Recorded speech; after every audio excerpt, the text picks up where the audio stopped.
Game week prediction videos are back. This is game week 8. We haven't posted a video for the last 2 to 3 weeks, but the boys and me have been keeping track of everything. So as you see on the screen now, we keep track in game week 5, 6, 7, and 8. We didn't post any of them because I was away for a week, and then last week I got the edit done, forgot to post it. I had done the edit but forgot to post it, but here we are. Anyway, game week 7, let's have a look at it. Liam finished with the most points with 11 points. Burnley match, Nottingham Forest match, and a West Ham match, you all correctly predicted.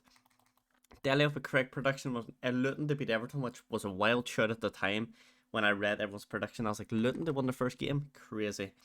I had a 1-1 draw for Forest and Brentford correct, and Brendan had a 2-0 West Ham Sheffield United correct. So we're going to jump into the games for this week right now and give you my prediction. So early kick-off this week is Luton at home to Tottenham. I don't feel this.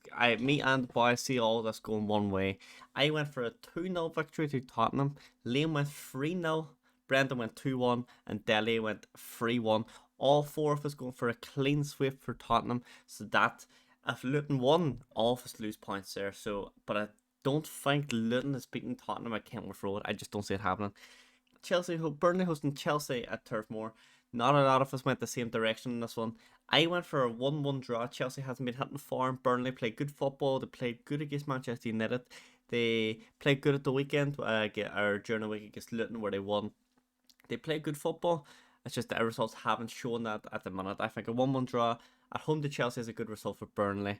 However, Delhi and Brendan both in agreement with their prediction that they think Burnley is going to beat Chelsea 1-0, whereas Liam went the other route and thought Chelsea are too big of a team to get beat by Luton, and he went Chelsea 1, Luton 0.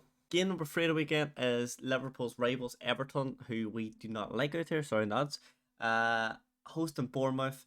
And I still don't see Everton doing well this year. And I went for a 0-0 draw. I think Bournemouth are a hard team to break down. And I don't think Everton have the goals in them this year. Brendan and Delhi both think that Everton's going to win. However, Brendan thinks it's going to be a 1-0 one to Everton, whereas Delhi went for a more goal-scoring game and a 2-1 victory to Everton. Liam, on the other hand, he's the leader at the minute. Some of his picks are looking a little rogue. He went 2-1 Bournemouth. So if Bournemouth won by any calibre, but Bournemouth won 17-0 or 7-0 or 1-0, Liam will be the only one who picks up points in that game. So maybe that's where Liam is thinking.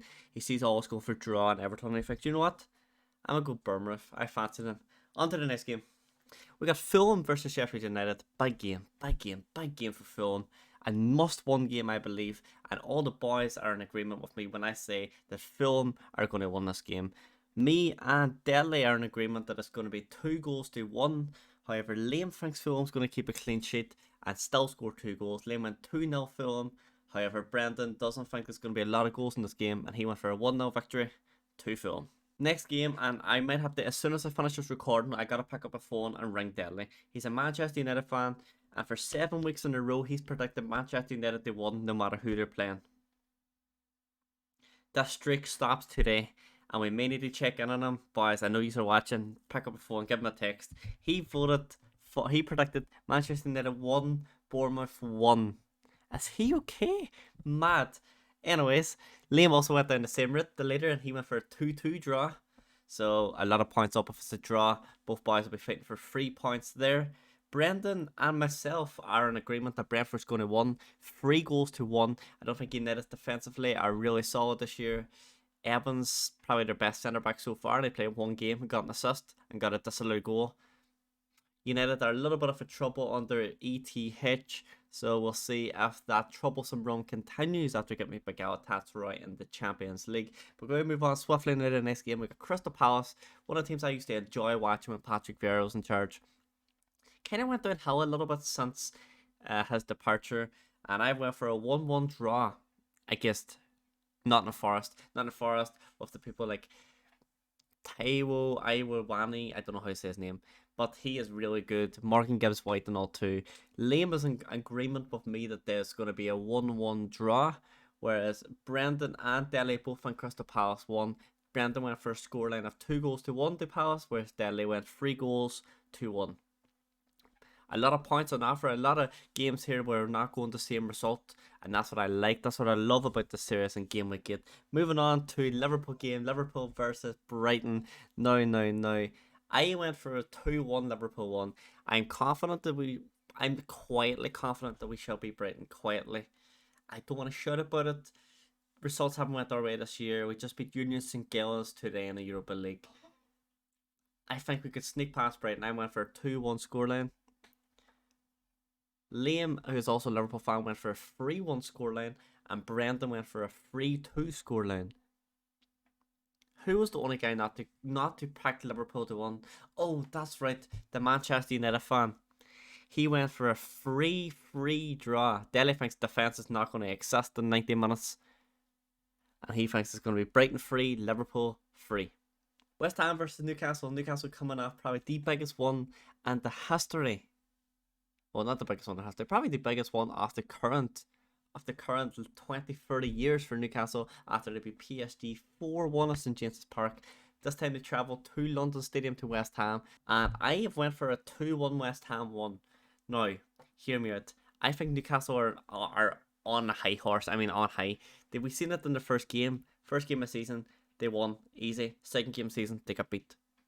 Every game so far this year, I've sensed a pattern.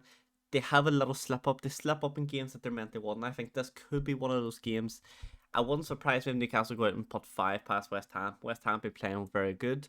James Ward-Prowse, unbelievable. Probably one of the most informed players in the Prem at the minute. Lucky how he didn't get called up to England, I don't know. However, Dele and Liam both think Newcastle's going to continue on with the momentum that they had from a PSG game, and they think that Newcastle's going to beat West Ham 2-1, whereas Brendan is going for a 4-0 Newcastle victory. If Brendan thinks 4-1 against PSG, yeah, they'll score 4 goals again. They just won't concede because West Ham's attack is not as good as PSG's. Wolves versus Aston Villa. No. Me and Dele both think it's just a draw. I went for a 1-1 draw. Dele went for a 0-0 draw. Not much to say about this game. Aston Villa look good at times this year, and then at times they look really bad. I'm like, if Aston Villa had a lot of consistency this year, like the last year, this could be a completely different team. Liam still thinks that Aston Villa has too much quality to see off his struggling Wolves team, and Liam went for a 2-0 victory to Aston Villa. And Brendan backed that decision and said, you know what, Liam? I see you 2-0. I raise you. How about 3-1 Aston Villa? 2 boys predicting Aston Villa victory, 2 boys predicting a draw, 4 different results. On to the biggest game of the weekend, and probably the title decider. No, it's too soon. Game Week 8. Arsenal versus Manchester City. Arsenal at home. We'll start on my prediction and work our way down, okay? I think our Man City is too good for Arsenal at the moment. Man City slipped up last week, slipped up in the Euro Champions League as well, I think it was. No, they slipped up in the Cup, then they slipped up in the League. And I don't think the Pep allows slip-ups. I think there'll be a lot of changes, a lot of Fergie dressing room, like shouting treatment, and I think Man City is going to come out firing all cylinders, and I think it's going to be 3-1 Man City, and this is the game that they got to win to bounce back to show everyone that the last 2 games was just a little slip up in their season, and they're going to go on and win the next 25 games in a row like they usually do. However, not everyone agrees with me. Dele thinks Arsenal and Man City is going to be a lot tighter game than what I think, and he's gone for a 2-2 draw. I mean, both teams are title challengers, I would say. 2-2 draw, probably a fair result. However, Liam and Brendan back Man City 1-1, and both of them went for a scoreline of 2 goals, 2-1. And on the screen right now, you will see all the scores on it, guys. If you do like it serious, do you like the idea? We're going to make it more interactive as this week's go on as well. We just try to kickstart the season. We got it kind of underway, but we kind of rushed it a little bit. But there will be big things coming for us here as well. Guys, if you do enjoy this content, or any football content, and FIFA content or reaction content on this channel, make sure to smash a thumbs up and subscribe down below. Let me know what you think is the Rogue shout this week. Of all the stats you see on the screen right now, let me know what you think is the Rogue shout. Guys, it's been about T. Take care of yourselves, and I'll see you all when we review Game Week 8 with the boys during the week. It's been about T, and I'll see you all in the next one. Peace out.